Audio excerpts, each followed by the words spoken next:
Le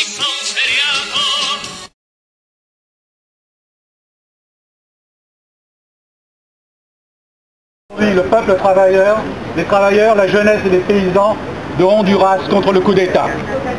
Depuis 44 jours, avec un courage inouï, travailleurs, jeunes et paysans, dans la grève générale, dans les manifestations, aujourd'hui dans la marche qui converge sur Tegucigalpa, résistent au coup d'État qui a été fomenté, organisé pour tenter de mettre un coup d'arrêt au processus qui menait à la convocation d'une assemblée constituante permettant aux travailleurs et au peuple de Honduras de formuler sa conception de la démocratie, ses objectifs de la démocratie, la réponse à ses revendications vitales dans un pays qui est dominé par l'impérialisme depuis des années, qui n'a connu que des gouvernements à la solde et nommés et contrôlés par l'impérialisme américain.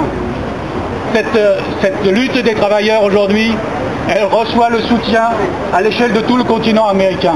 Et elle pose un problème. Elle pose un problème qui a la responsabilité des organisations ouvrières et démocratiques à l'échelle internationale.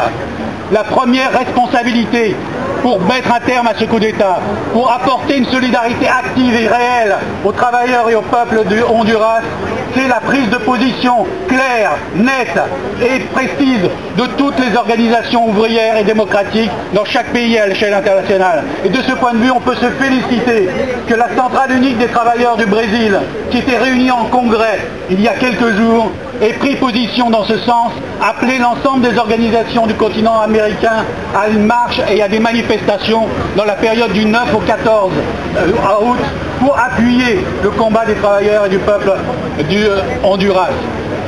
Camarades, cette lutte va continuer. Elle ne peut pas s'arrêter.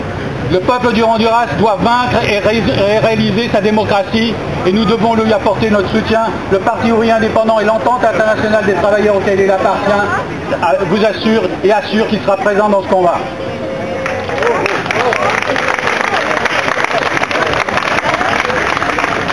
Même si je n'ai jamais eu l'opportunité d'être étudiante à l'Université autonome du Honduras, car je suis venue faire mes études ici, d'où ma présence.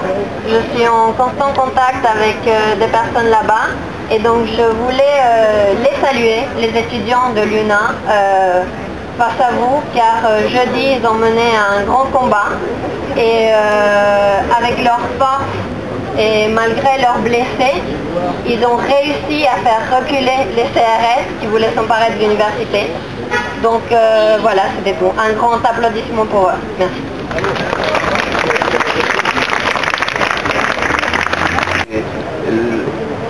De la CPCP, la Coordination populaire colombienne à Paris, au nom de toutes les organisations colombiennes et du Pôle démocratique alternatif, et je vais saluer la présence de tout ce monde-là qui exprime sa solidarité avec le peuple de Honduras en résistance, comme on l'a déjà dit, depuis 44 jours.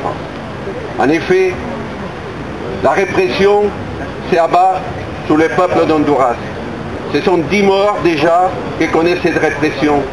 Ce sont des prisonniers, ce sont des personnes qui doivent rentrer en clandestinité parce que le régime a décidé de frapper fort.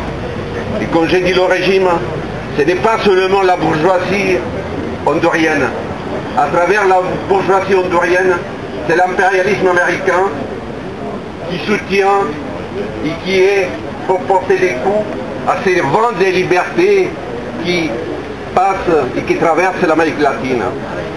C'est une tentative de déstabilisation aussi de la région. Donc notre résistance, notre solidarité avec les peuples honduriens